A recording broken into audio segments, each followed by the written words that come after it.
you sure you want to start? Yes. Good afternoon. Thank you all for joining us.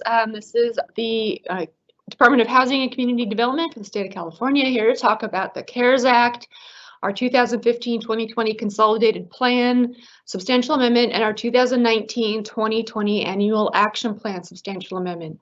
Before I go any farther, can somebody send a quick ping to us to let us know that you can hear us? We're working with some different technologies, and we want to make sure that we are audible to y'all. So if somebody can send a quick ping, let us know. Anybody out there?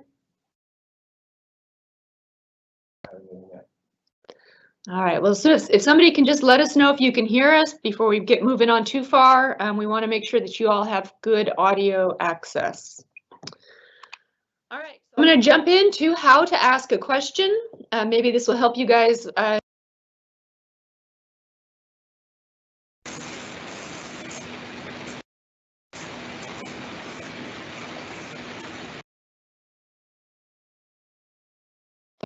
all right. Can you all hear us okay now? Sorry, we're having some audio issues. Can somebody please ping us and let us know that you hear our audio? Send a comment through the chat box. You can access the chat box through this feature right here in your Microsoft Teams application. You can access it right here. Just put your name in, ask a question. Just let us know that you can hear us.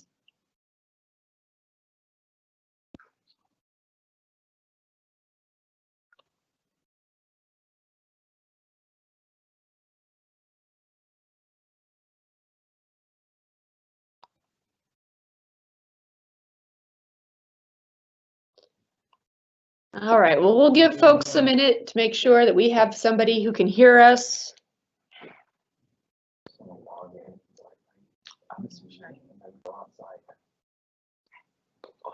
Is there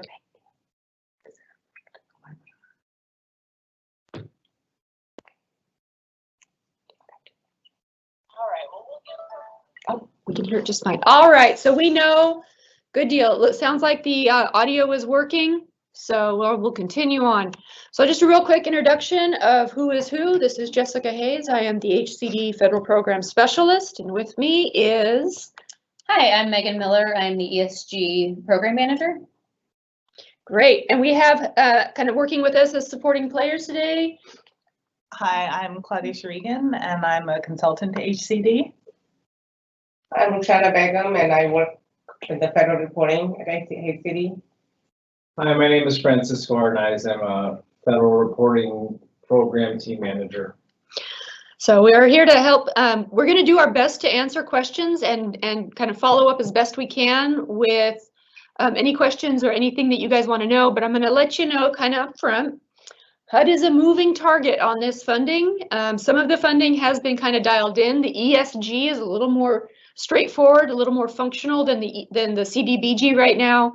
We'll do our best to answer what we know, but these answers might evolve as HUD kind of comes out with more information and lets us know what their directives are going to be. Some of the stuff that we share today might change a little bit. So we want to make sure that we'll do our best to give you good answers today, but we'll let folks know if something changes.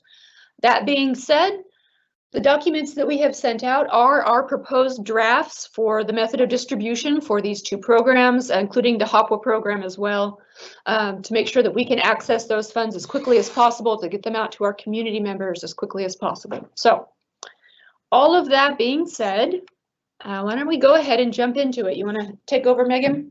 Yeah, absolutely. So we have some exciting funding coming down through the Coronavirus Aid, Relief, and Economic Security Act, also being referred to as the CARES Act. You'll also see it referenced as CV, hence you guys can see it there. The ESG CV references the CARES funding, so you'll see that in a few different ways. Just note that CV, CARES, and then the Coronavirus Aid, Relief, and Economic Security Act are all the same thing. We have for ESG is $4 billion of federal funds for the country, and you can find that within the act that was passed at the end of May. It's Division B, March, excuse me. Thanks, Jessica. The end of March, 27th. That's in Division B, Title 12.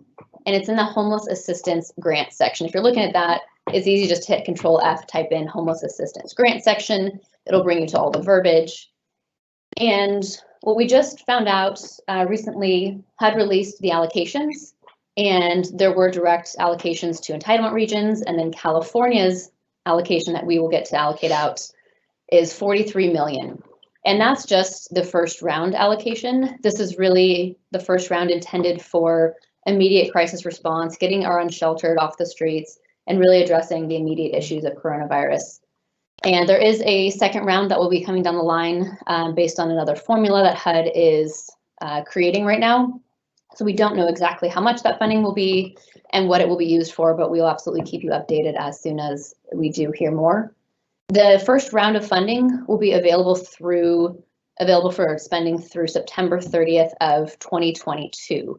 And so we'll go through in a little bit more detail in the rest of the webinar what that looks like in terms of timing for NOFAs and awards.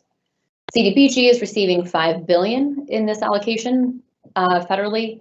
It's also in Division B, Title 12 in the Community Development Fund section. And for round 1, CDBG will be receiving $19 million to California. There's expected to be at least another round, possibly 2 more rounds. The funding for CDBG was structured a little bit differently, where there's $2 billion in the first tranche, $1 billion in the second tranche, and $2 billion in the third tranche. And the second tranche is focused towards the states. So keep your eyes open for future rounds to come out of that funding as well. But our first round is really just 19 million.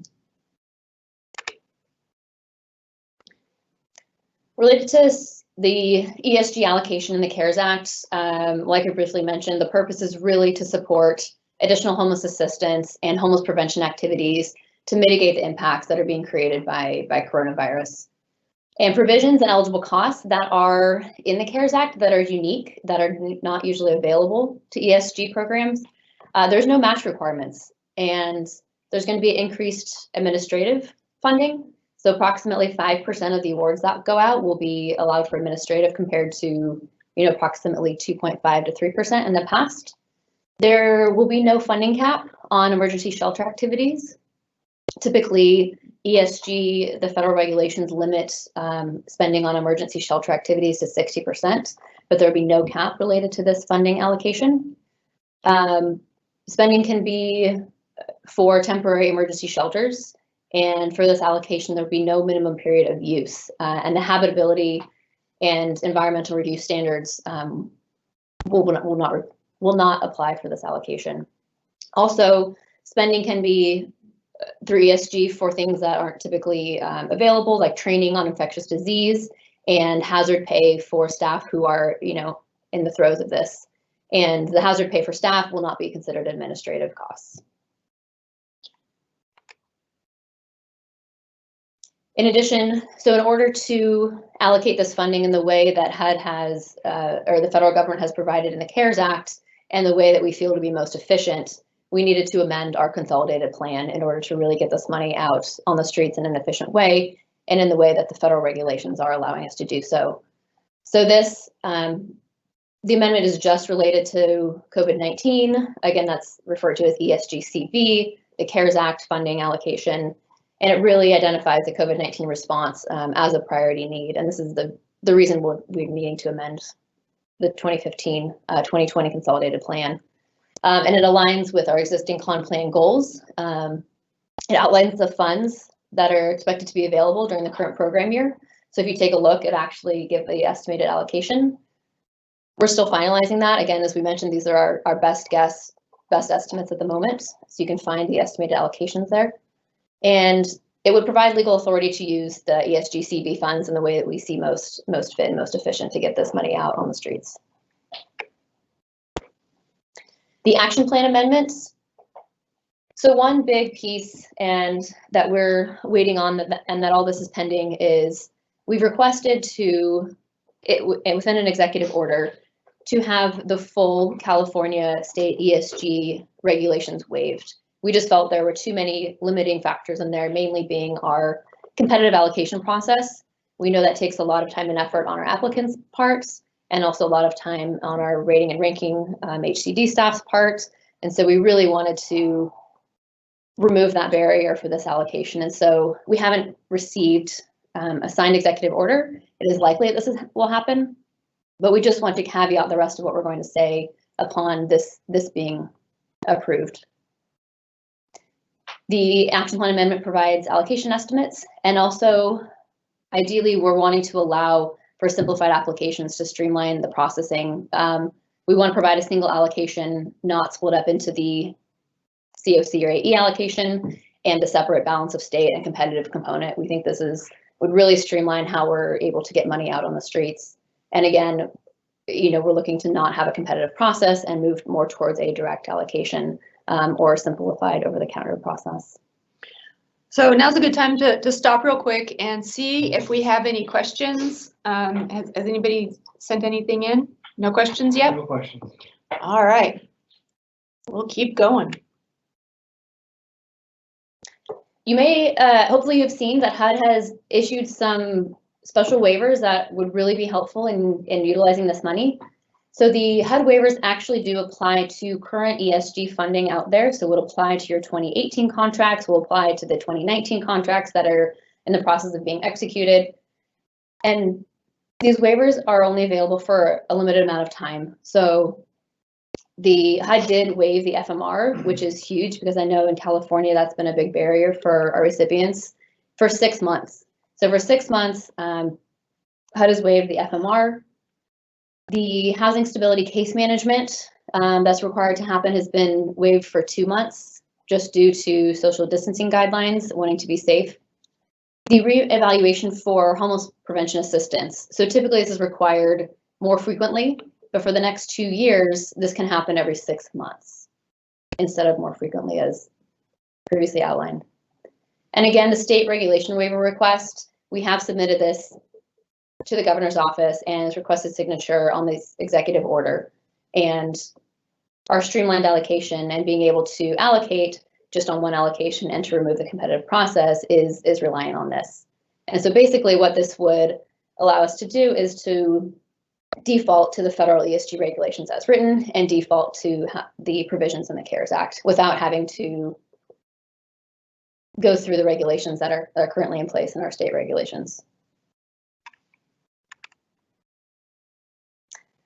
Okay, getting to a little bit more detail about the actual allocation. Again, the allocation estimates are in the action plan amendment that is out on HCD's website. In the first round of the CARES Act funding that California is receiving from HUD is $43 million, and so that's the amount that we have to allocate, which is great. It's a lot more than our typical 11 or 12 million that we have to allocate. Again, this is all pending the assigned executive order to waive the ESG state regulations. And how we plan to allocate the funding is similar to how we typically utilize our formula allocation. The formula allocation typically or standardly includes our PIT count numbers from HUD, poverty rates, and a factor for burdened renters. And what we've proposed is including additional factors for COVID infection rates and unsheltered homeless. And while COVID rates, we do realize are a bit of a moving target, we felt this important to incorporate a factor for this just because this is what this money is really addressing.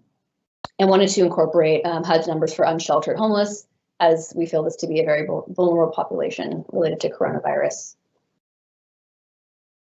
So again, this is a single allocation. There will be no competitive component. It will be a simplified over-the-counter or direct allocation process. So right now, how we foresee this happening is we would allocate to COC service areas. We'd allocate the funding to approved AEs. Administrative entities? To administrative entities who are currently approved per our 2020 NOFA that was just issued on May 28th. And if it's February 28th. Sorry, we're time traveling over here. Sorry, it was issued February 28th and due May 28th. So we would issue funding to the approved AEs if a service area already has an approved administrative entity. If a COC service area does not already have an approved administrative entity, we would propose issuing the funding directly to the COC if the COC has capacity. Otherwise, the COC can designate an administrative entity to directly receive this funding. And we'll be issuing rolling awards. So as soon as applications are received, we will be processing those. We'll talk a little bit more about the NOFA timeline in a few slides, which is exciting because it's not, you don't have to wait for everyone to submit applications. You can submit your application and we will review and award upon received. And then jump to the next one. Sure. All right. Go for it. Oh, you want me to go? Okay, I'll go. So one of the things that we are proposing to do differently with this CARES Act funding for the ESG program is we are proposing to run it through our new online grants management system. We have been piloting the system with the 2019-2020 CDBG standard program. We've also been doing some work with it through the CDBG DR program for the 2017 fires. We have not fully finished testing this program, so it is still in pilot. However, initial feedback is that it has dramatically simplified the overall application process. There are some pros and cons, and so what we want to do is we want to reach out to you who are going to be most impacted by this to find out whether or not you feel like it would be a good idea for us to run this funding through our grants management system. Some of the pros are that the system is cloud-based. You can access it from anywhere. You would have complete files in the system, so your complete file and your project in all of your administration would be available through the system, which again is available anywhere. You can access the system through your phone or your tablet or anything else that you use. It doesn't require specific software. As long as you have a browser, you can do it. It directly connects to our accounting system, Fiscal, and it directly connects to IDIS. So it simplifies and should dramatically reduce the amount of time required to process contracts, funds requests, similar information. It should streamline the entire process. So, those are really the pros to the system. The cons are it's a new system. Staff at HCD are still learning the system. We have not fully tested it. We have tested it in terms of a sterile test environment, but we have not moved through the entire phase of the system in production. We know everything will work. We just don't know that it will work the first time. We plan to have the system fully tested in production before we release the ESG money, but things are moving really fast and there are a lot of changes. So it's not a guarantee. The alternative to the online grants management system would be to use the existing spreadsheets and paper process that we have. This is a much more manual process. It is a little bit more error prone. It's a little bit harder to track, and it traditionally takes longer. So that's kind of the choice on this. We recommend that if you don't really know whether or not you feel this is a good idea and you want to see what this online grants management system is like, go into our open programs, go ahead and go in through our CDBG, and you can fill out a demo or a trial application and just try it out. You can start one, you don't have to finish it, you can start it, you can submit it, you can do it however you want. Just put test as the title so that we know that it's not a real application and we don't spend time against it. And real quick, I'm going to show you guys where to access that because that's a little bit different, I think, than where we get at most of our program information. So give me one moment.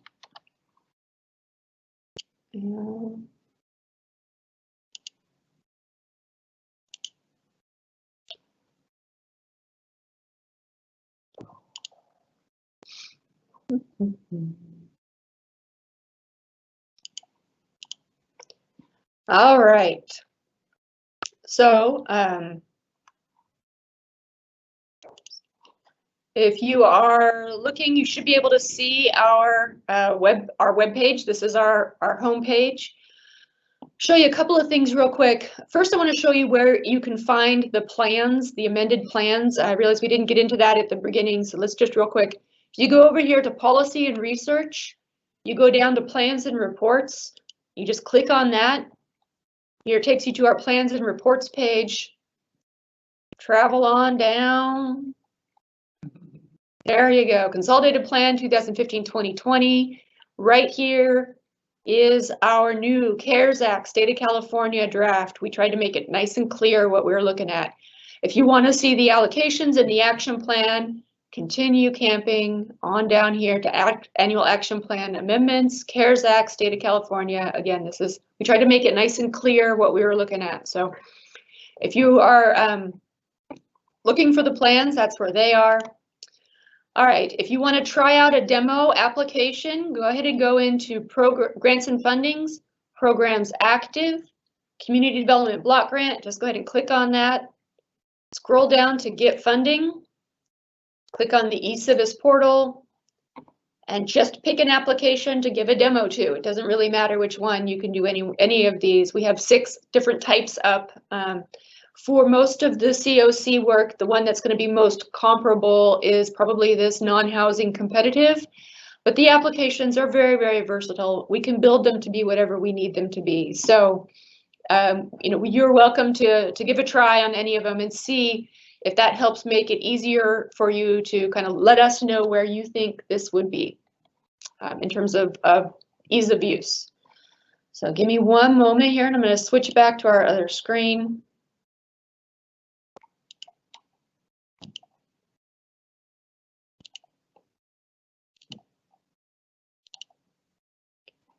Okay. And oh, hang on real quick. Jump to our ESG. Okay, so here we are. So those are kind of the online grants management system. That's the feedback we're really looking to get from you guys. If you can provide feedback today, Monday, Tuesday, that would be really helpful. We're working on a very, very tight timeline. The public comment period for the amendments runs through Wednesday, the 22nd. So if you can get your feedback to us before then, that will really help us to make a good, you know, make the right kind of choices on how we move forward on this. Sorry, computer issues. We have a couple of other questions we want to talk about. So Megan, back to you. So in the midst of the CARES Act funding or ESGCV applications, we acknowledge that our 2020 NOFA application is currently due at the end of May, which would definitely overlap with the application timeline for this CARES Act funding. And we're proposing to extend the application for our 2020 NOFA by either 30 to 45 days, push this out till maybe late June, early July. And really, the pros would be that we're not having recipients try and fill out 2 applications at once, gives us a little bit more time, gives more time for resolutions. The cons against this would obviously be that this pushes back the issuance of funding. And so the funding would also be slightly delayed as well. And we really wanted to get your input on that and really do what we think is best for you as our applicants. And so same timeline, you know, if you have comments on either of these, the GMS or the 2020 NOFA application extension now, feel free to type it in to the questions box. Otherwise, feel free to email us back at esg@hcd.ca.gov with your feedback on these. We'd really appreciate it. All right, and it looks like we have some questions.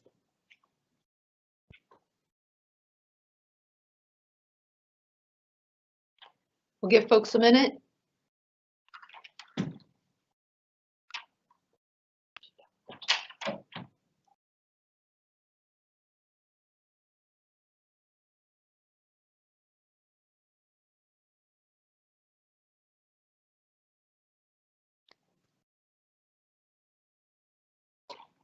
Here, give us one moment while we pull up our questions.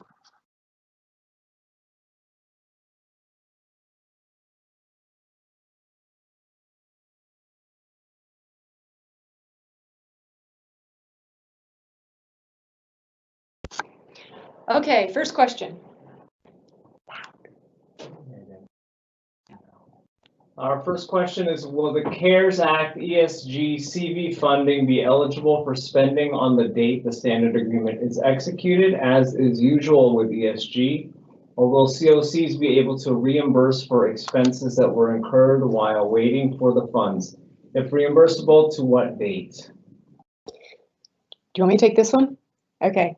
So the CARES Act allowed for reimbursement of valid costs pre-agreement. So they're pre-agreement. In fact, the CARES Act actually allowed you for reimbursement of valid costs pre-CARES Act. So if you've been tracking your costs and they are valid and eligible costs and would have been reimbursable under normal circumstances, then your pre-agreement costs will be reimbursable through this program.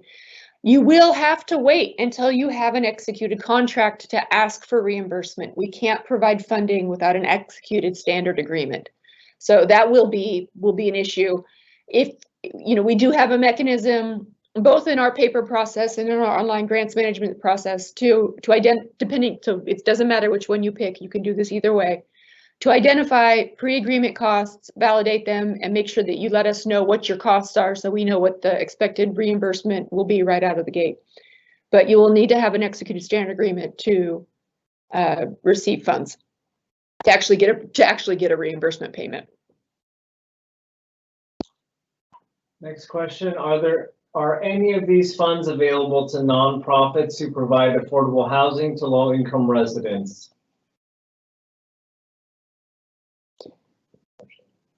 So the funding this go around, I know typically under the balance of state, we have contracted directly with some service providers.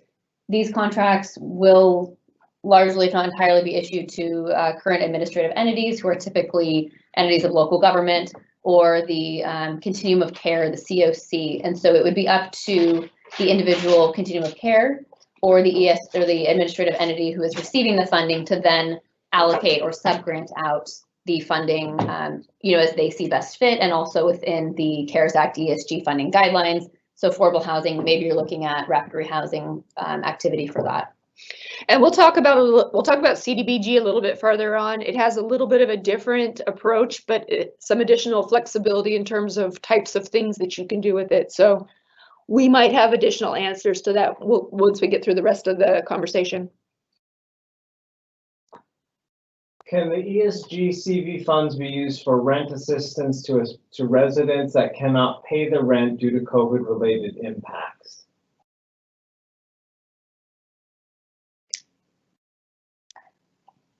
So that's not typically an ESG activity, but that is something that we can potentially do with CDBG through subsistence payments.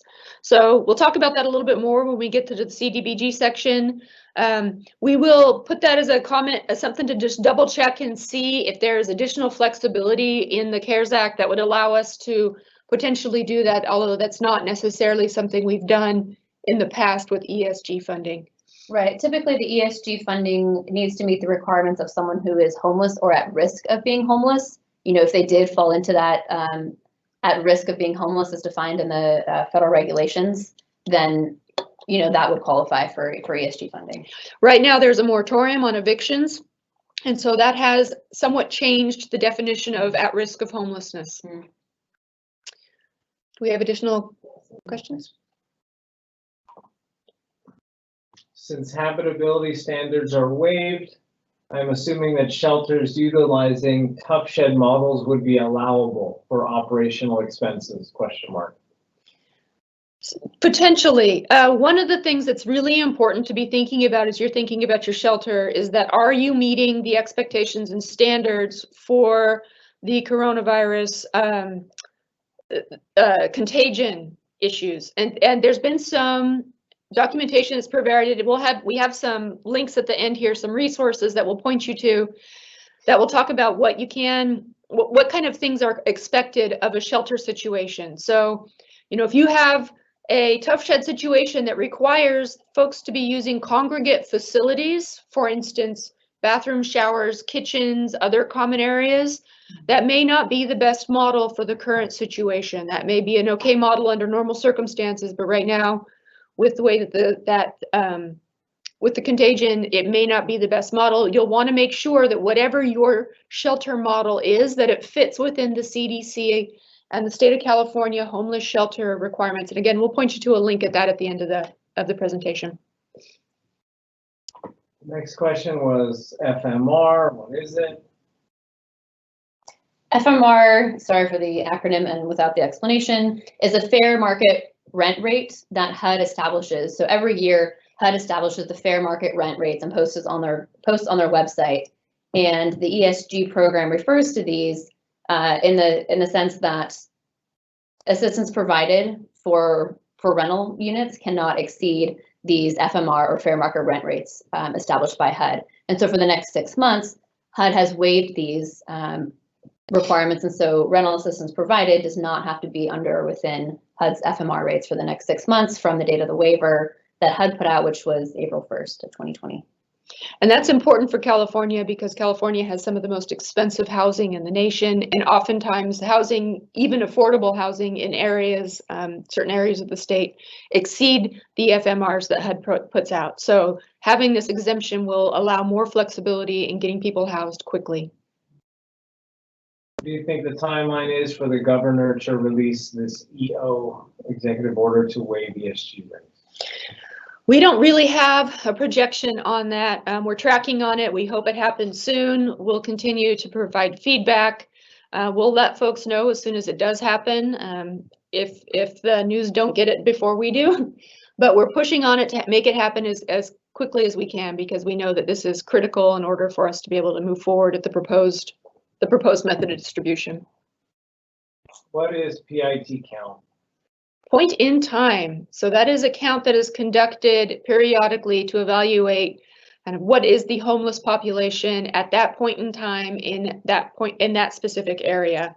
It's typically a volunteer-driven event, but it is a critical data point in identifying homeless populations. Can you speak to the ESG CV income guidelines? Will HP still need to stay at or below 30%? I'm not sure what HP is. There was no additional guidance in the CARES Act releasing the ESG funding from this requirement. My understanding as of now is that requirement would still remain in place. But we'll definitely look into that further and let you know if that's not the case. And just a quick a note to that, the ESG funding is likely stuck to that. We'll take a look, but the CDBG funding is going to have additional flexibility in that regard, because you're allowed up to 80% of area median household income. So there's a little bit more flexibility in the other funding, and that's why we're really presenting these pieces together so that folks can think about how to leverage these resources. What are AEs? Administrative entities. Ooh, I feel like we're doing good on the questions here. So they are generally areas of local government that either currently receive HUD or the Department of Housing and Urban Development. or Urban Development, thank you. Typically receive either direct entitlement funding from HUD or have been approved as designated recipients of funding. Okay, 2 comments regarding online versus paper application. 2 thumbs up for online. Great to hear, thank you. 1 comment that provided that the GMS application is an abbreviated version of the usual CDBG application, and that sounds fine, but whichever one's faster. 1 question, how secure is the online system? So the online system it meets the state standard for internet security, which is actually super high.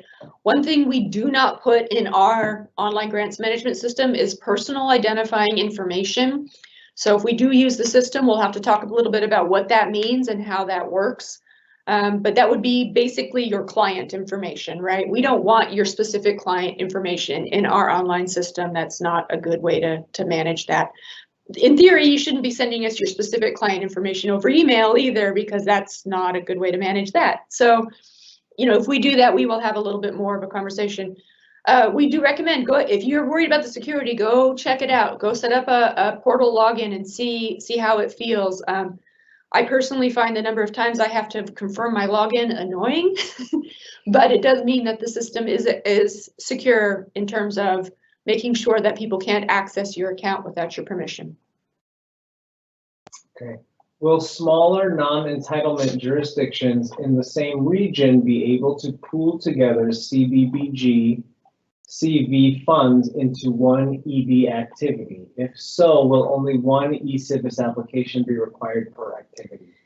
So yes, maybe, and yes. So yes, you'll be able to pool your pool together and put together a I'll call them a consortium. You'll have to have some sort of a formal agreement. Everybody will have to approved it and signed on.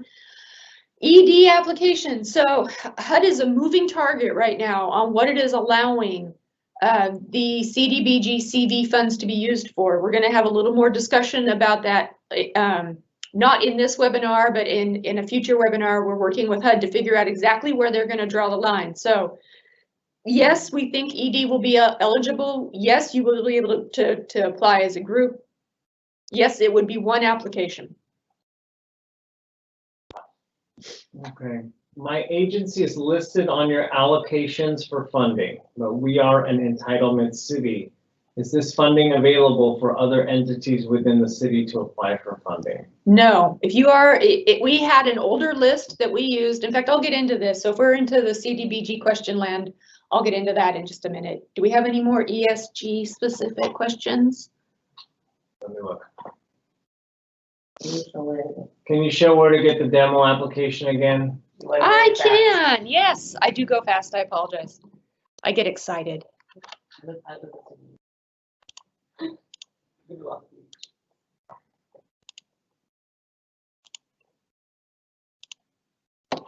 All right, so I will show this through one more time. So if you start on our landing page, hcd.ca.gov, you're going to go to grants and funding. You're going to go to programs active, and then you're going to go to community development block grant. And just go ahead and click right on that. You're going to scroll down a little bit, and right here in the middle, it says get funding, current notice of funding availability, NOFA. You click that, it will take you to our current NOFA. It'll talk about what our current NOFA is. We have an amended NOFA up. We had our original NOFA still there, and then it'll say application must be accessed. I'll get a mush mouth. Through the eCivis portal, programs available for solicitations page. You click on that, it will take you to your list of solicitations. If you select one to do a demo or a test application, you go ahead and you click on that link. It will take you to the actual page. You'll see this is what the solicitations look like. You have our summary information, eligibility information, financial information, contact information, and files. This is where all of the NOFA files and updates to the program are listed. Each program has its own list of updates. It's all kind of program dependent. So all the program files live. When you want and you're ready, you hit apply, and it will give you, it'll take you to the access, to the portal access. To get portal access, you just have to click this green create an account button. It'll confirm that your email is correct, and then you will have a login and a password to go ahead and begin. Just like setting up a login and password on any other system, and then you'll be able to go ahead and get started. We have better and more in-depth instructions on how to do this on our website.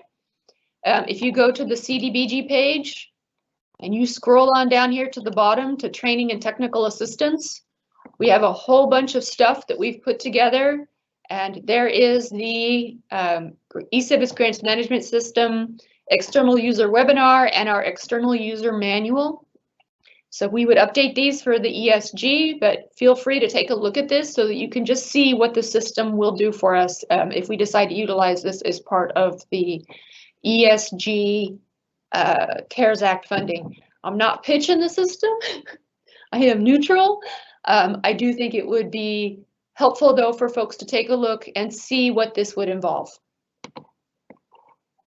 Do we have any more questions? Yes, we have a few more. Okay. Public comment period says 420 and not 422, so we extended it. Yes, we had to extend the public comment period. We extended it yesterday. So the public comment period does run through 422. We had to make a quick adjustment to the drafts that we uploaded on Wednesday. We uploaded the new drafts yesterday. So if you're looking at Wednesday's draft, I would recommend that you put that one aside and go look at Thursday's draft, because Thursday's draft has the correct information. We apologize for the confusion. We had, we're all kind of struggling right now with working remotely and kind of the challenges involved in trying to do things quickly while we're all spread all over the place. So we appreciate your patience as we work this out. Can funds be used to place homeless in hotels, motels? That one's to you, Megan.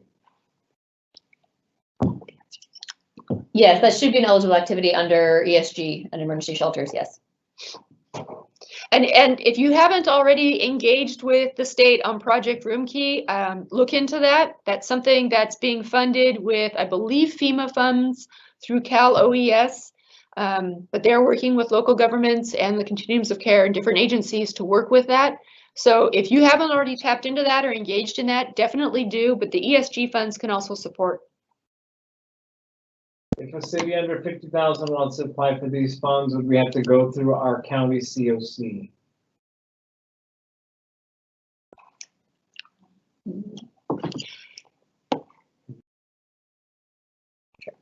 Yes, so unless the COC service area already has an approved administrative entity, the COC will be the one deciding how the funds are issued, whether the COC will be receiving the funds directly, in which case the COC will have jurisdiction over how these funds are allocated. If the COC feels they do not have capacity, they are entitled to delegate an approved entity to do this. So to clarify, AE/COCs can allocate ESG funding and do not have to go out to RFP, correct? Correct.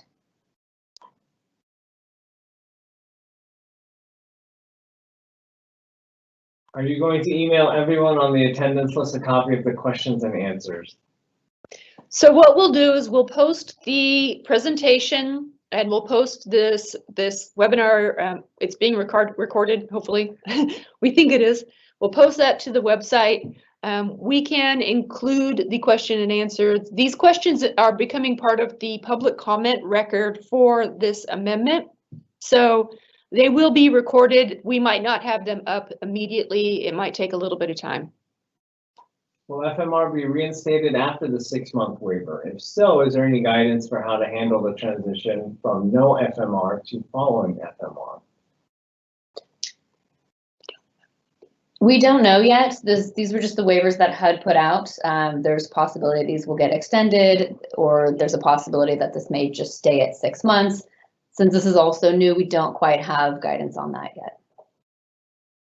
Can you repeat the HCD email address to provide feedback? The email address for ESG to provide feedback on potentially using the online grants management system and providing feedback on potentially extending the 2020 NOFA deadline. That email address is just esg@hcd.ca.gov. Again, it's esg@hcd.ca.gov. And if you would like to provide comment or feedback on the consolidated plan or the annual plan amendment, you can do that through consolidatedplan@hcd.ca.gov. Did we have any other questions? Is the CDBG PI only webinar going to be available on the web? I missed it due to technical problems. Yes. Yeah, we'll get that one up as soon as we can. Can a nonprofit who did not previously apply for ESG be able to submit a new application if it can provide COVID-19 related services for the homeless community, like housing assistance? Again, since this round of funding will be funneled directly through the administrative entity, AE, or the continuum of care, it would be up to either of those two to allocate the funding as they see best fit to serve and meet the needs of coronavirus. Will ESG CV have HMIS eligible cost percentage minimum/maximum? It's in there, but I think we need to double check and see what the formula was on that, because I know that it was in that's in the waivers. Right. The waivers do address that. So the CARES Act does not address there it is, waiving that. The waivers do. It's number, what is that, number 10? Number 10, yeah. So it says ESG funds may be used to pay the cost of managing and operating the HMIS, provided the ESG recipient is the HMIS lead. The applicability is that the condition is that the recipient must be the HMIS lead to pay costs, and the is waived necessary. So what is that? What is the actual waiver? That was the requirement. I think they're waiving the requirement that, I'm making everybody confused now. so based on, we're looking at HUD's waiver right now, and under the Emergency Solutions Grants Program, waiver section number 10, they're saying that they're waiving the requirement that the ESG recipient be the Oh, there you HMIS go. lead. Right. In order to spend money on HMIS services. So I guess, It's a 6-month waiver. Yeah. It doesn't reference maximum or minimums. so let me just, there weren't that many of these, so. So we can follow up on that, but I believe that we don't have enough information to give a good answer. Is the 19 million CDBG CV for both entitlement and non-entitlement cities or just for non-entitlement? That's just non-entitlement. The entitlement cities are getting their own CV allocation. If you haven't already started planning for that, you'll need to do a consolidated plan and action plan amendment. And you'll need to work with your head rep to make sure that you get that all dialed in as quickly as possible. Can you talk about what the turnaround would be between the governor approving the executive order comment period, the executive order, the comment period closing, and then funds going to AEs? Our goal is to have, we're going to talk about NOFA timeline again a little bit later, but just to give you a quick overview, our goal is to have NOFAs available and the applications available the first week of May. And I know receiving signed resolutions has often been a barrier in terms of how quickly we can receive completed applications. And so that's going to be one component, but our goal is to have the application in NOFA available for completion the beginning of May, and we'll be reviewing these on a rolling basis. So as soon as applications are received, they're going to be a much simplified application, so the review process should be fairly simple, and we're going to be turning around those awards quickly after that. We don't know, we can't really predict when the governor's waiver is going to be put in place. So, you know, whichever piece comes in last is going to be the piece that will cause us to adjust our timeline. In terms of the public comment period for these amendments, that closes on Wednesday. We don't foresee that being an obstacle or even an impediment towards meeting the timelines that we need to meet. Okay, that was the questions, and they want you guys to go a little slower. All right, we'll try to go a little bit slower. I apologize. It's so much information, and we have so much going on. We're all wound a little bit tight. Okay, CARES Act, CDBG, coronavirus, CV. So really, the intent of the CDBG funds is it's more obtuse, it's more vague, or general, I guess is the better term, than the ESG funds. We're really to prepare for and respond to the coronavirus impacts. Like I said, HUD has had a little bit of a moving target on what is going to be eligible under this funding. They had a webinar yesterday. We're waiting to get the published notification out of that webinar. That one kind of reduced the available activities. We're looking for public comment from grantees to help us know what you need this money for. So if you have specific COVID-19 related costs, and maybe it's not the stuff that's hitting the headlines, the food banks and the homeless housing, let us know so that we can make sure that we forward those comments to HUD to make sure that they continue to have those activities available as eligible. The provisions and eligible costs. So costs must be COVID-19 related, and you've got to be able to draw a direct line. This can't be something that is one or two or three pieces removed, right? It's got to be a direct impact. If you have costs that are incurred prior to funding, those are potentially eligible, just as long as they were, again, have that COVID-19 relationship and that the activities themselves are eligible.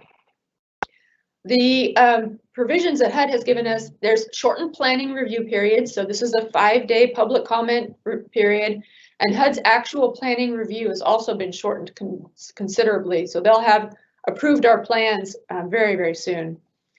It also provides amendment language for citizen participation requirements. We have our citizen participation requirements for federal plans, programs, plans, and reports, I believe is the name of the document, available for public comment. We'll be holding a webinar on that document on the 30th of April. Really, that's the document that determines the citizen participation requirements for these federal programs, specifically CDBG, but then also all of the federal planning. So if you are going to be responsible for doing citizen participation, take a look at that document. It's on that same plans and reports page that I showed you guys earlier. And take a look at the disaster requirements for that, because that gives you a little bit more flexibility. We'll be tightening that language up as per HUD's request before we finalize that document, but the tightening up does not materially change what we have included as public participation standards. And then the CARES Act allows the HUD secretary to waive additional program requirements on a one-off basis. What won't be waived is environmental review, fair housing, that kind of those, some of those baseline, those will not be waived, but there are some potential for other waivers, including some of the ED program performance, some of the timelines. So we're putting together a list of additional waivers that we would like to get from HUD to help us make sure that we can operate the program on an effective basis. Back to this, and I'm going to talk about this more a little bit. There is also a CDBG component to the executive order that we have proposed to the governor as well, that we need to have that approved in order to effectively allocate. And I'll talk about that more, but just kind of putting that out there. So the CDBG CV funds in the consolidated plan, this is very similar. In fact, I think it's exactly the same as the ESG. It identifies COVID-19 related priorities. We really looked at priorities around public services, public facilities, especially as related to healthcare capacity, and homeless access. And then a little bit of economic development. We're still getting clarity from HUD on what that involves. So really, those are the things that we're going to be focusing on as priorities with the existing programs. We've aligned the priorities with existing goals. In evaluating the impacts of the COVID-19, a lot of the existing needs that we've already had in California really are just being exacerbated by the current situation. Our housing, our homelessness, our need for additional public and community services, those things are really just getting worse. It's not introducing new problems per se, it's just worsening our existing needs. So we aligned our priorities with our existing goals to make it so that we could really reduce the amount of evaluation that we needed to include in this consolidated plan. It outlines the funds expected during the current program year. One thing that's important to note is we only have the first tranche of money from HUD identified in these plans. That's super intentional. We are using a unique method of distribution for this round of funds. We have additional tranches coming. We may use a different method of distribution for those funds. So we did not include them. First, we don't know how much it is. Second, we don't know how we're going to do it. So we did not include them in this round of amendments. We will do a subsequent round of amendments for those funds when they become available. It's a little bit of additional administrative work, but we really just didn't have enough information to do it all at once. The annual action plan. So again, as I mentioned, provided pending executive order to waive the state statutes regarding CDBG. So it provides allocation estimates for non-entitlement jurisdictions. It's just for non-entitlement jurisdictions. If you're an entitlement, you really need to get in touch with HUD if you receive money directly from HUD. If you're working with a urban county or a county consortium, you need to work with your county team because they're the ones who are getting the additional funding for your population.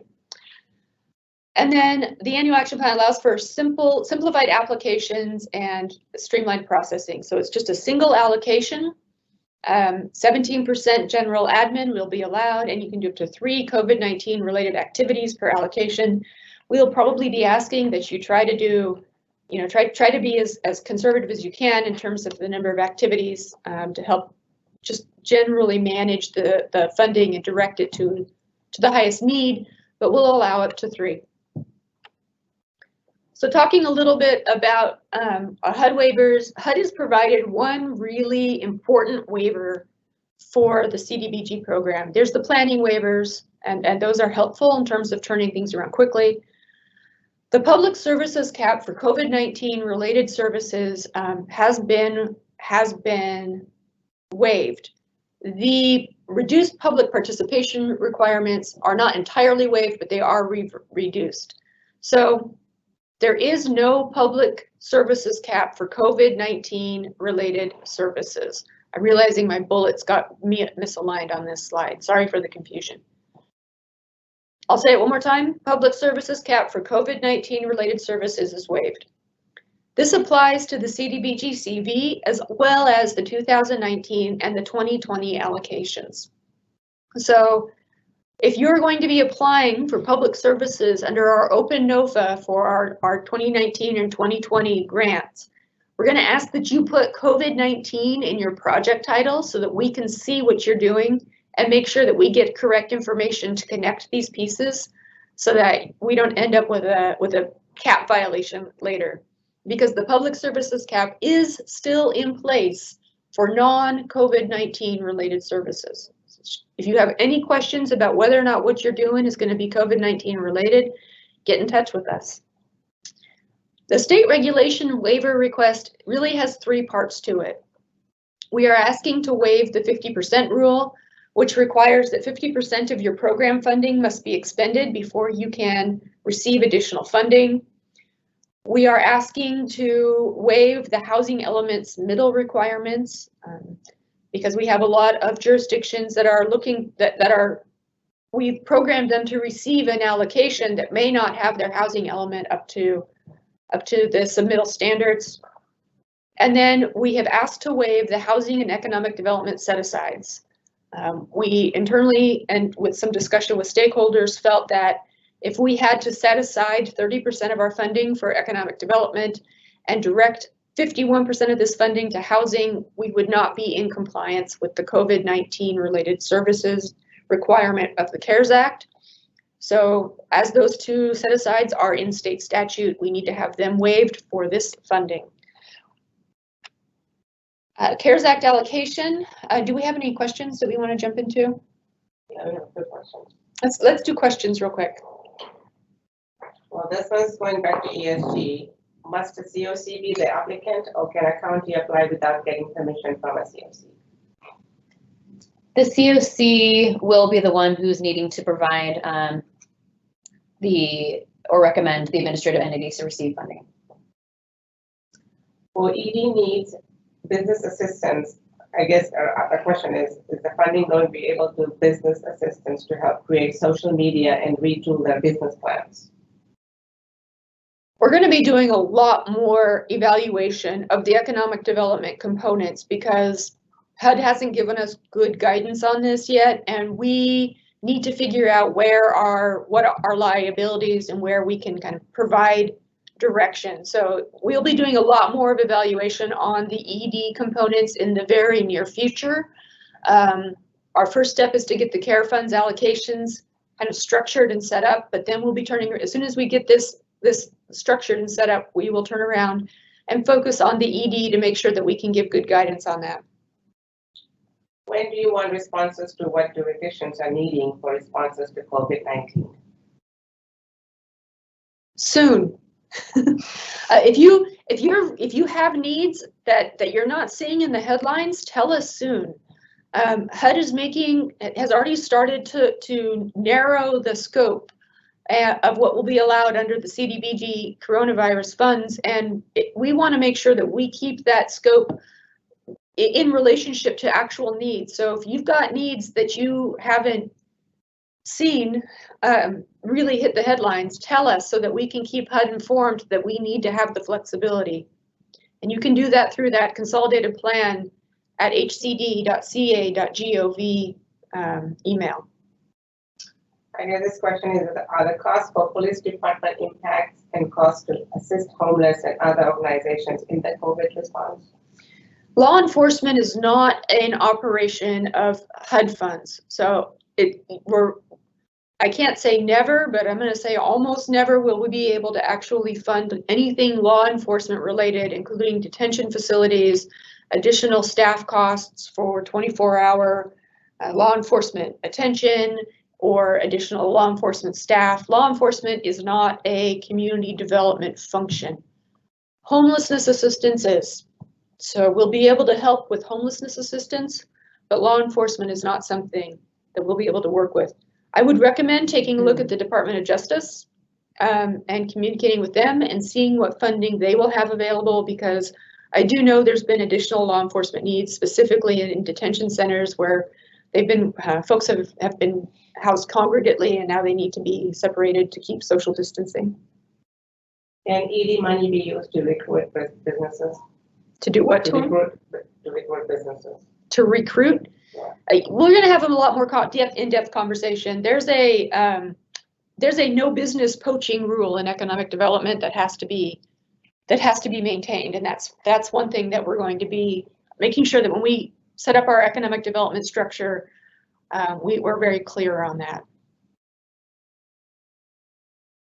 City meetings buy and install equipment to allow for virtual meetings and allowing for closed captioning.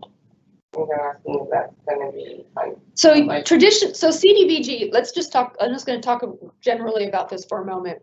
If something is not traditionally eligible under CDBG, and that would include anything that involves maintenance or anything that involves the general operations of government, which I would say that, including closed captioning and other, which are traditionally ADA available forms of participation in your city council or your county board or your government agencies, that's not going to be allowable under CDBG. If you want to look at the CDBG eligible activities are pretty straightforward. You can find that in the Federal Code of Regulations, and you can also find that in the Housing and Community Development Act of 1974. Those really identify what can be done. The COVID funding is going to narrow that. I know that folks have looked at this and have seen, the perception is that there will be additional funding, additional things available. That's not really what HUD's doing here. What HUD's doing is directing us to the activities that they feel are most COVID related. So I do not foresee a waiver or a change of allowing funds to do things that were not traditionally allowed in the HCDA. Is there a HUD webinar that discusses eligible activities available publicly? So their webinar is on YouTube, and if you all send us a email at the Consolidated Plan email, we'll forward that out. They held it yesterday. I did not get invited to it, so we found it kind of on the back end afterwards. But their most recent webinar they held yesterday, where they somewhat narrowed down the eligible activities for the funding, and that's available publicly, and I think you can see it off of YouTube. Are you going to discuss economic development funds for non-essential local businesses struggling with paying lease and utilities and or training for post-COVID-19? Yes, but not in this webinar. Like I said, we're doing a lot of retooling. We're actually going to retool our current, in fact, I'll get into that in just a minute, but we're going to retool our current economic development allocation to make it easier for folks to access so that we can help and get started in the employment retention early, because we know that the best way to mitigate the long-term effects is to intervene as soon as possible. So we're going to be reevaluating the way we're doing our economic development allocation, our set aside, and then we're going to try to get some additional tools and resources, and hopefully we'll be partnering with some economic development stakeholders to help get additional training and technical assistance out there. But that will be something that we're going to be working on in the next few weeks. We don't have all of that right now. ED loans for job retention and allow a business to add delivery services and or make construction changes to allow for drive-up windows? We'll get into that when we have an opportunity to go through the ED stuff. Will this plan be used if more money is received? No. if more money is received, we will need to do an additional action plan, consolidated plan amendment. And when that happens, there will be an additional public comment period, an additional opportunity. We have received a lot of feedback from a lot of different groups about different things that they would like to see this money used for. So those future tranches, that will all be programmed and planned for, and there will be a public comment period to look at that. But we will not be, I can't say right now that we're going to be rinsing and repeating the current method of distribution for future CDBG coronavirus tranches. And I will say that is also true for ESG. This is a one-time deal.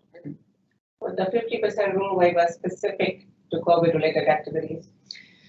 The 50% rule waiver will be specific to COVID-related activities in the CARES Act allocation. We would not have the authority to waive the rule for the 2019 and the 2020 CDBG allocation for non-COVID related activities. It would only be for COVID related. Under the current eviction moratorium, tenants would owe all rent at the end of the moratorium period or face eviction. Would ESG or CDBG funds be able to be used for rental assistance under those circumstances for tenants not able to pay due to COVID? This is something that we're talking about with the CDBG and the ESG team. We're going to be considering this. We know that this is a pending issue and that it could be a major issue for folks who suddenly have to come up with substantial rent payments, especially if they are unemployed. We don't have an answer, but we're going to work on the problem. Is the housing and ED set aside waivers only for CDBG CV funds or also 1920 NOPA applications? Those will only be for, that was the housing element. Housing and ED. Oh, the housing, yeah. Yes, the housing and ED set-asides are only for the CV allocation. They do not apply to our 2019 or 2020 funding. Those set-asides have already been identified in those funding sources, and the money's already been set aside for those specific uses, which is why we're going to retool our economic development 2019-2020 funding. Do we need to expand our CDBG PI funds first before using CDBG COVID-19 funds? We had a webinar this morning on program income and program income only applications. We are working on a program income policy as it relates specifically to the CDBG CV funds. We want to make sure that things stay as clean and straightforward as possible and that folks don't get into trouble with their program income. There's a short answer, which is yes, but it depends on your situation and what you already have. So we'll be doing additional output on that as we work this through and get this program set up. Who approves or denies the state waiver request? Does this have to be an executive order? If we're talking about the waiver of the state statutes, yes. State statutes and state regulations require an executive order. And the next comment is, what are the needs that we are seeing? All right. What? Related to extending the 2020 CDBG application deadline, it would be helpful to know how much in applications have been submitted. If some of the competitive allocations become non-competitive, waiting an additional month may make some jurisdictions less competitive than they would be under a competitive allocation. So was that CDBG or ESG? CDBG, related to extending the 2020 CDBG application deadline. So we extended the CDBG competitive application deadline to June 1st. We don't have any plan to extend it past that. We have to keep an eye on our workload to make sure that we're not putting all of our work into one shortened period of time. So we're going to keep that timeline. The retooling for economic development will impact the competitive component. I think folks will find it to actually be preferable over our current issue. We'll be talking more about what that looks like in the future.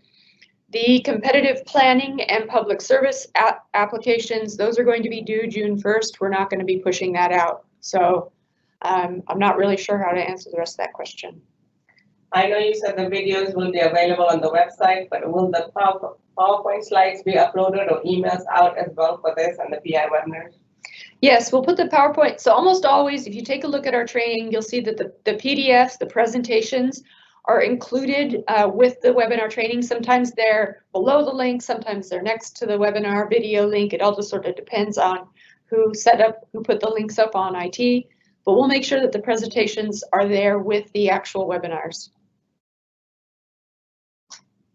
Needs that we are seeing. Number one, ED grants to support businesses, especially now that SBA, PPP, and EIDL programs are closed. Rent support, extra equipment for jurisdictions that have limited funding, but employees that need to work from home. Can funding be used to support a local chamber of commerce and economic development related to business continuity, recovery, and resiliency? Potentially, we can potentially work that out. Is it better to receive funds through county or go it as a loan entitlement city? I think that's a conversation you need to have with your county and your HUD rep. Or your potential HUD rep. I think that one's a little bit out of our scope. Did the last slide state that COVID-19 monies can't be used for the same activity that is in a 19 or 20 contract application? Yes, and I'm gonna hold on the questions for a little bit and talk a little bit more about what we're doing with this allocation, because I think it's important to make sure that folks understand where our parameters are. So our first round is 19.3 million. We ran the allocation based on the PLHA, which is the SB2 allocation formula. Y'all are probably familiar with that. It was based on the 2017 CDBG formula, which means our not entitlement list is a little bit outdated. I know that there is at least one city that needs to be added and at least one city that needs to be removed from this list. So we're going to be updating it and doing a little bit of reconfiguration. We did not have a current non-entitlement list to work from when we started this, so we worked with what we had. We knew we would need to be updating it. Please let us know if you think you should be on the list and you're not, and we'll confirm. Just for the record, HUD does not keep a non-entitlement list available for us. This is something we have to track manually. The allocation does not include factors for unemployment or COVID-19 confirmed cases. Both of those are moving much, much too quickly for us to track. And we figured it was more important to get the ESG funding to have the COVID relationship there. We didn't need to double it up with the CDBG funding. So we simply used the formula. We expect this to be a one-time allocation. As we mentioned, there will be a 12-month expenditure. Traditionally, CDBG funds have at least 36 months. We would like these funds to get out quickly, which is why we will be a little bit more flexible on the program income situation. But the expectation will be a 12-month expenditure. Up to 3 activities, we talked about that. They cannot be duplicative for 2019, 2020, or PI-only activities. The reason for that is that if you are doing COVID-19 response in your 2020 public service and COVID-19 response in your CDBG CV, how do we show HUD that you're not serving the same people with duplicative funds? How do we show that we're not duplicating our benefits? How do we show that we're not double dipping? And the answer is we can't, right? We can't track it that way. So if you're going to be doing something COVID related with your 1920 application, that's absolutely allowable. Go ahead and do that. Just know that you can't do that same thing with your CARES Act allocation, and you can't do that same thing with an independent PI only activity application. This CARES Act allocation is going to operate independently of the 2019 and 2020 NOFA. We're not going to layer deadlines. We're just going to run this piece separately so that we're not reconfiguring our NOFA. We've already received applications on some of the eligible activities in the NOFA. We don't want to do a whole lot of reconfiguring. The one thing we will do is we're going to adjust our economic development component to make it easier to access and easier to utilize, and we'll do our best to remove as many restrictions as we can within reason to make that specific activity more functional for folks who I know need it. All right, do we have more questions? Let's keep going. Under the three national objectives, will urgent need allowed to be used for funding a project is COVID-19 related, but not necessarily meeting the more common objective of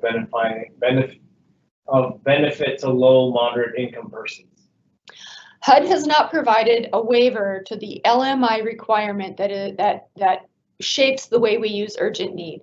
Urgent need is eligible only if at the state level we are serving more than 70% of our funds towards low mod income people. So urgent need is not an automatic national objective. You can't just plug it in and use it. You have to actually have margin. We've been tracking on our performance. We're trying to get better at our reporting. So we have 2 members of our reporting team here, but we have not identified that we have margin. We have activity reports that are lagging in our 2016 and 17 awards. And HCD is lagging in getting our 2018 standard agreements out. So we don't have enough information to know whether we have access to urgent need as a national objective. We have considered asking HUD for a waiver to make urgent need a allowable regardless of the 70% LMI requirement. It's on our proposed waiver list. We haven't sent that out yet because we're still collecting information on waivers and we don't want to ask them more than once. So short answer is potentially we can do urgent need if you feel that that's the only way that you're going to get the services to your community and it's super critical. Talk with us and we'll work it out. Is state allocation in addition to what is already allocated to cities per standard CDBG formula?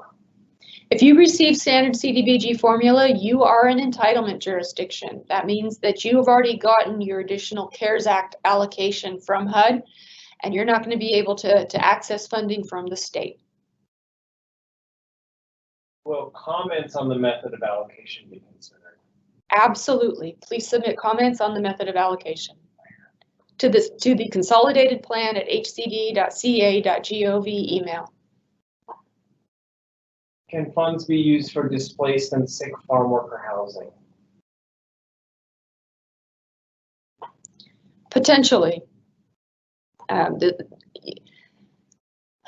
CDBG is really difficult to give a straightforward yes or no answer. When folks are asking if something is eligible, it depends on how it's structured, what the time frame is, who's applying for it, who's administering it, how it's going to be tracked. CDBG cannot build new housing. So we can't do new construction of housing. If you are looking to do a housing rehab or other type of housing activity, it is potentially eligible. You'd need to take a look at our other CDBG training materials and see where it would fit in.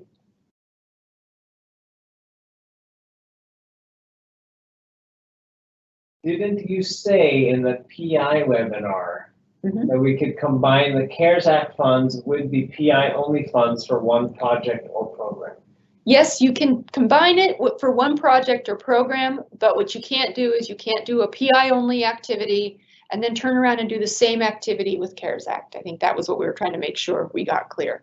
But yes, if you have PI activity and you would like to get it out the door and get it going now, and it's COVID related and it's documented as COVID related, and you would like to take a portion or some or all of your CARES Act allocation and put it towards that activity, we can do that when we actually have the CARES Act application up and running. We can't do it right this second, but that will happen in the next couple of weeks. We have PI on hand. Do we have to use that prior to using these funds? So the federal requirement is yes. If you have PI on hand, you have to spend it prior to using the CDBG CARES Act funds. That's why we put the program income only application up and available now. That's why we went through the webinar this morning so that you folks can get those funds obligated and into activities sooner rather than later. If you had something you wanted to use those PI funds for, then, and it's not going to necessarily be something that you wanted to use your CARES Act funds for, then go ahead and get that application in place, get that filled out, completed, and submitted so that we can encumber those funds and you can have those funds available for that activity. If you don't do that and you have loose program income when you send in your PI or when you send in your CARES Act allocation, it will make it much harder for us to evaluate and make sure that you've got your funding set up in the correct process. So if you've got a PI thing you want to do, go do it. Can you please recap the process for application for both ESG, CDBG, CV regarding non-entitlement areas? I would recommend that folks, if you would like to take a look at the application process, go take a look at our webinars on how to access our grants management system and our grants management system tools. When we actually get our ESG, if we do ESG through the grants management system, we are doing CDBG through the grants management system. When we get that set up, we will hold additional webinars to train folks on how to access those applications, and those will be webinars specific to those applications. So we'll be doing more training on that. I don't know that now is a really good time for us to go through that one more time. If you're looking for just a general application and NOFA timeline, we're looking to release the NOFAs and application availability first week of May. And so that's when you'd have the opportunity to either, if we go the Excel route for applications for ESG or the grants management system timeline will be available to apply beginning of May. For ESG, these will be rolling applications. So once you apply, submit your application, your signed resolution, we will review those upon receipt and award, shortly after. We're going to have our standard agreement boilerplates ready to go. So that should be a fairly quick process after that. And the CDBG allocation is exactly the same. It'll be a rolling application. We'll be making awards as we go. You already have our boilerplates in place, except you will be required to do it through the grants management system. Do the proposed amendments open now for public comment have to be approved by the governor through an executive order, or can this be done through the department? This is done through the process that you all are participating in right now. You are participating in the official approval process of these documents. So you'll submit your public comment. We'll take a look at public comment. We'll respond to anything that we need to respond to. And then we will submit these to HUD. HUD will do an expedited review and adoption. It does not require governor's action. We are currently a non-entitlement city, but plan to enroll in our county's HUD-funded CDBG program to be approved in November. Would this prevent us from obtaining CDBG funding through the CARES Act? You are currently a non-entitlement, so you can access these funds as a non-entitlement. Just note that if you access any other funds, there will be some issues when we have to transfer you over to the entitlement process because the two programs are not compatible. So, the CARES Act funds are available to you. You should be very, very cautious about participating in the 2019-20 NOFA, and you would be ineligible for any future state funding if you decide to go into an urban county agreement. Can a consortium of NE jurisdictions procure a contractor / subrecipient to administer a program activity with their pooled CDBG CV funds? Does procurement have to occur on the front end before submitting the application? So yes, you can get together and do this together. And we're working on a emergency procurement to allow for reduced procurement requirements under the current situation to make the procurement requirements a little bit more accessible. We have not determined whether or not procurement will be required on the front end. However, with a 12-month expenditure deadline, we would be encouraging folks to move as quickly as possible. How can we ensure new and small profit and nonprofits get counted and receive funds? Will this funding include the funding for non-document disaster relief? I don't know how to answer that question. This funding is for government agencies. You have to be in a jurisdiction to receive funding. We can't fund nonprofits directly, so if you're a nonprofit looking to participate in funding, you'll need to get together with your city or county, and they need to be a non-entitlement, and you'll need to have some partnerships and some legal agreements signed up. And then, we don't track residency. I don't know if that was a documentation, documented, undocumented. That's not something that's not our purview. If COVID impacted income qualified small businesses or self-employed access CDBG COVID funds for emergency help, Will we need to conduct the long-term CDBG reporting requirements, or is it possible that these reporting requirements will be waived for this purpose? We have seen no indication that HUD intends to waive any reporting requirements. We have seen indication that they intend to run extra tight monitoring requirements. So we actually expect the monitoring for the CV funds to be a little bit heightened. We do not think that the reporting requirements will be reduced. What is PI? PI is program income. Will draft program guidelines be required at application? Additionally, will program guidelines need to be adopted by City Council? The adoption of program guidelines is a local choice. We recommend that they be adopted because that is a public process. But if you feel like you don't have the opportunity to adopt them to move forward on this funding, we can waive that. We strongly recommend that you do have draft program guidelines in place before you come to us. Program guidelines often take a very long time to put together, and if you don't have something in place before you get started, you'll find yourself run out of time on this funding very quickly. Will CDBG CV funding be competitive? No. If we had business assistance approved in our 2017 grant as a supplemental, does that make us ineligible to use these funds for a business assistance program?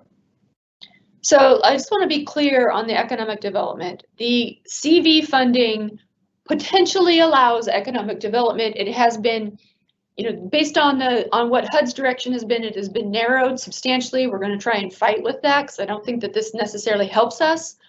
So, but there hasn't been a waiver of requirements under the economic development by the CV funds. There's not. It doesn't necessarily make them easier to use for economic development.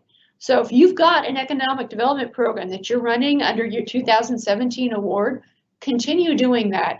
And I don't know that you have a big advantage in trying to make that CV related at this point.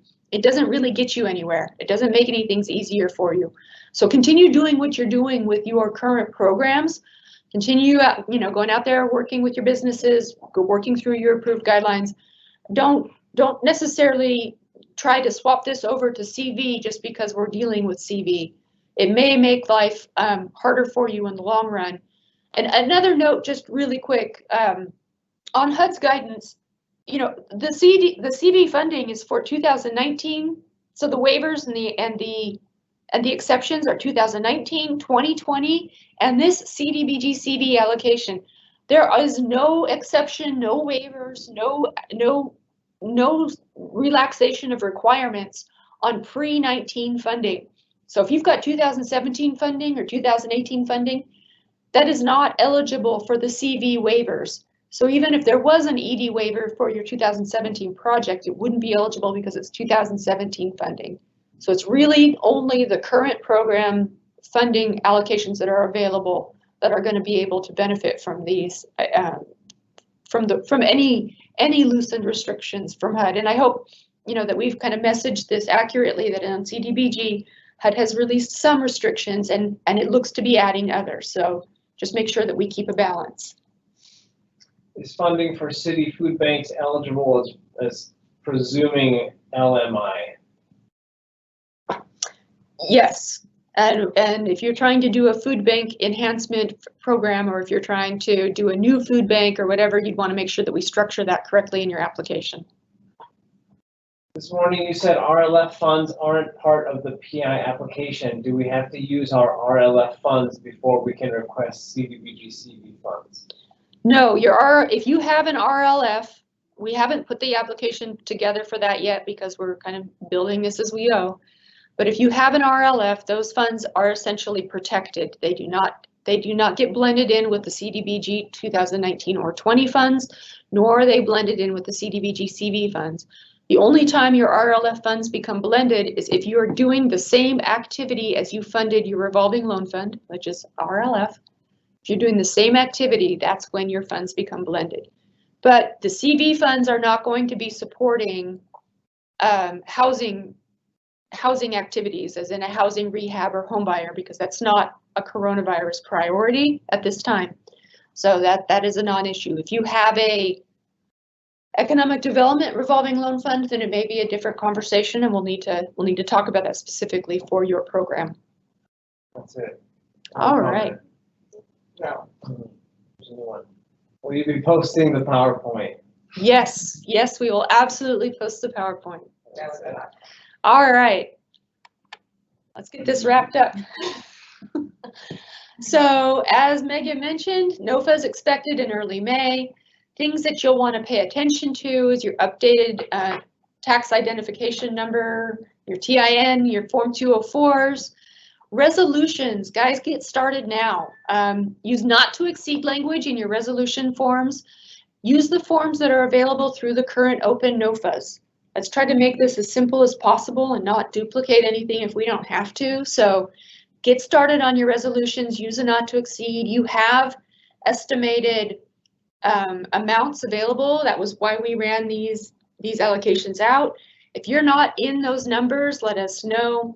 Round up. I'm a big fan of zeros, especially if there's 3 of them or more.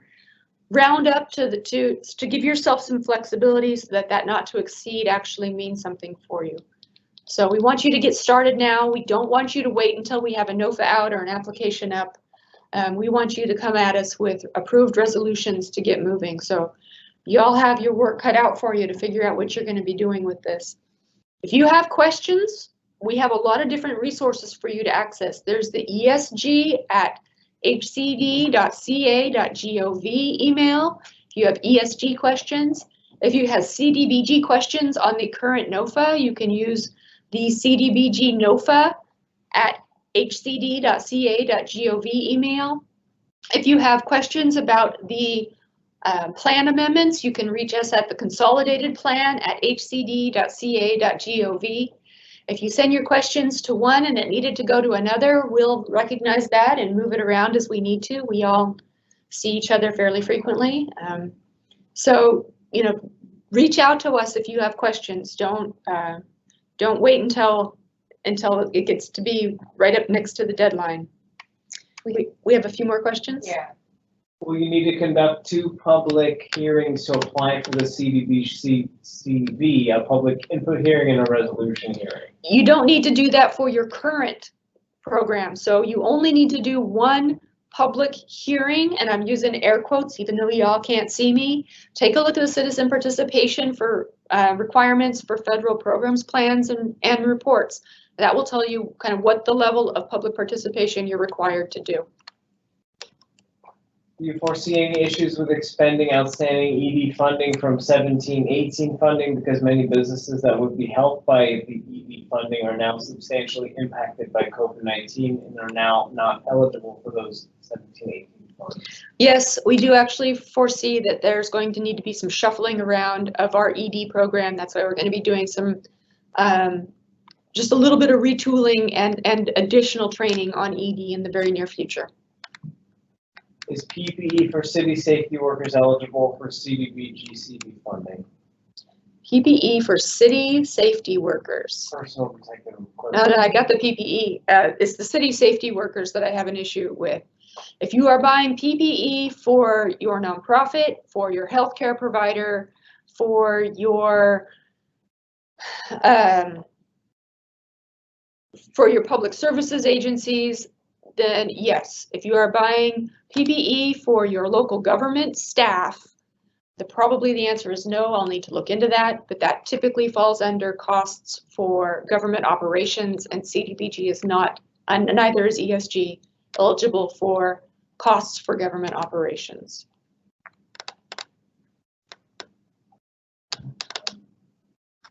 What is resin? I think we already answered. Where is the RESO template? So for CDBG, you'll find the resolution template under those files. Remember, we took you into the application. Under that files tab, you'll find the resolution template. The resolution template for ESG Is also on the HCD webpage, hcd.ca.gov, under the active programs, under emergency solutions grants. And within there, you'll see the posting, the most recent posting for our current NOFA, the 2020 NOFA In there, you'll find the NOFA, you'll find the resolution template, the TIN form, Form 204s, all in the ESG page. And we do have one more ask from you guys in terms of feedback. I know resolutions historically, especially on ESG, has been a little bit of a time barrier in terms of getting completed applications. As you know, one of our biggest priorities is getting this funding out the door as soon as possible. I know there have been some emergency provisions put in place. You know, boards are meeting over Zoom, and electronic signatures are now being accepted. We wanted to reach out to you guys to see how quickly you think your jurisdiction, you know, the applicants out there, how quickly you think you'll be able to get in your resolution. So if you have a second, if you kind of have a general ballpark idea, if you could type in, you know, the number of days or weeks into our comments box, you know, specify how many days you think that might take. That will largely impact some of our decisions around how we time our applications. So that would be incredibly helpful to know how quickly right now you guys are able to, you know, have your board meetings and get an approved resolution done. Again, HCD is accepting e-signatures, so you don't need to send in a wet signature copy to HCD right now. And then I had a question came in from somebody who got kicked off of the presentation, but they still had the question. How long will we have to submit an application? So for ESG, we're proposing through July, I believe. Depends on when we need to get the funds encumbered by. So yeah, as quickly as possible, you know, it's our goal, it's HUD's goal, it's the Department of Finance's goal to get this money out the door as quickly as possible. So without, you know, hindering applicants' ability to, you know, have the capacity to submit the application, we do want to encourage these applications to get in so we can get the money out the door as soon as possible. I would say at least 30. You know, I don't have an exact. we don't have an right now. exact Yeah. date. I'm on that same page. I think we need to move this money as quickly as possible. We don't want folks trailing in their applications. We need y'all to get started. That's why we're asking questions about resolution timing and whatnot. So, you know, we haven't come up with a hard deadline. We probably will by the time we get these applications up. So, you know, you need to be thinking about what you're doing really, you know, now, unless your game plan is to protest the method of distribution, which is absolutely okay. That's what this is a public hearing to do. So Right. that will slow us down, but And that you know. deadline does largely depend on, you know, resolution timeframe. If it's, you know, how quickly right now applicants are able to get those done is one of the big factors in determining the deadline for the applications. More, got some more. Mhm. I know you mentioned EV as an eligible activity under the CD funding is still a work in progress. Do you have an idea when that will be clearly defined? the next few weeks.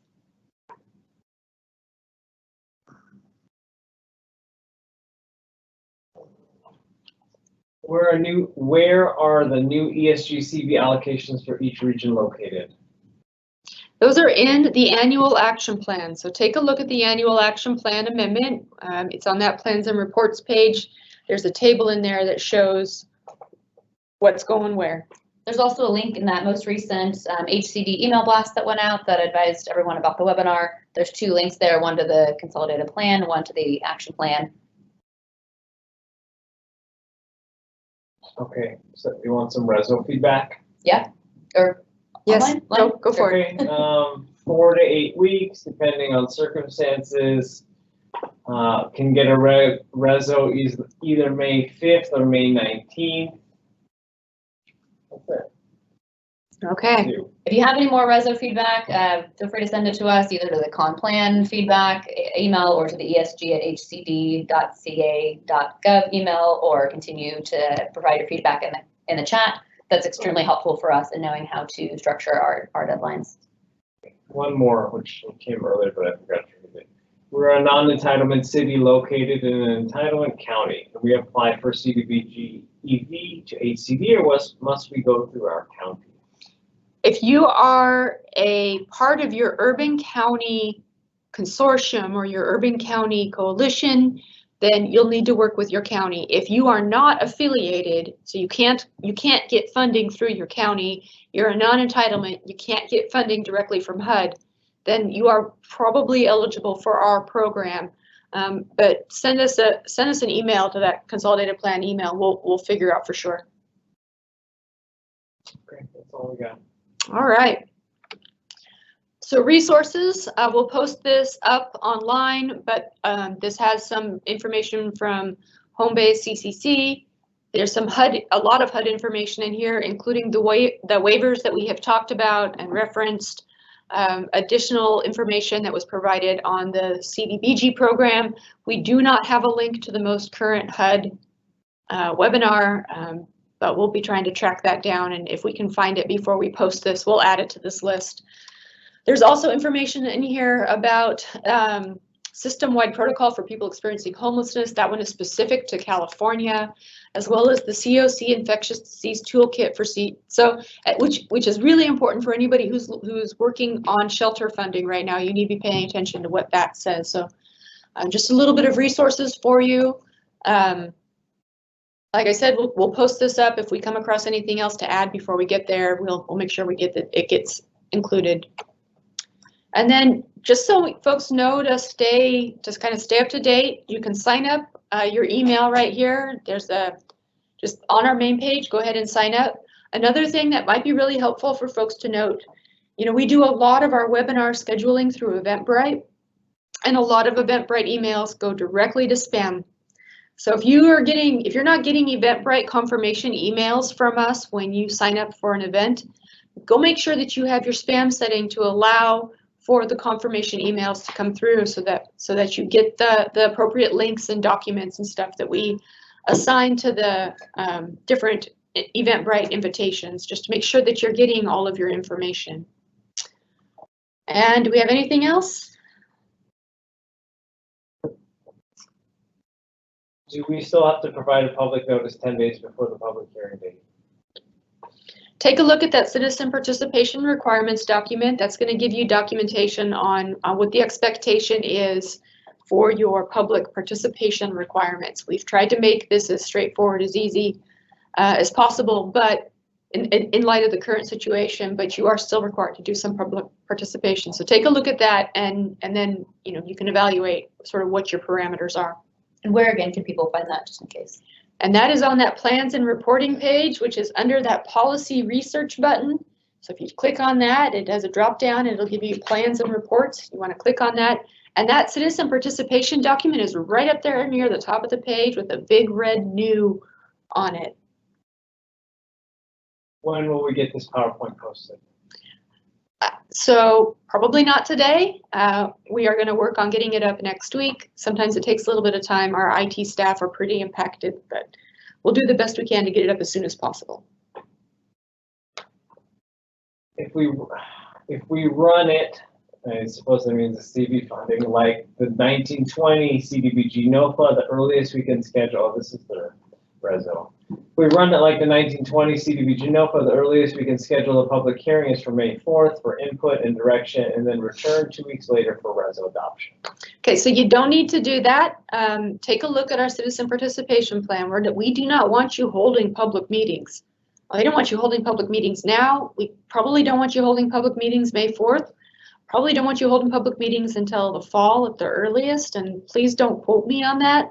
So take a look at that citizen participation requirements document to evaluate what your public participation is actually going to need to be, because you can hold a webinar, it doesn't need to be a city council or a county board of supervisors meeting. You just need to make sure that folks have an opportunity to ask questions and get them answered, and that you give them adequate notice of the event. So take a look at that. Make sure that you're not setting yourself up to do things the hard way. We would rather you do them the easy way. Okay. Anything else? That's all. That's it. We'll get the PDF of this presentation on the website next week. I'll make an announcement here with those email addresses for feedback for ESG and CDBG. Great. Thank you guys for sticking with us. We know that this has been a long meeting, but we appreciate your participation and your questions. And I know that we have a lot of stuff we haven't figured out yet. We're moving as quickly as we can. We'll do our best to get information out as soon as we have it. So thank you very much, and have a good weekend.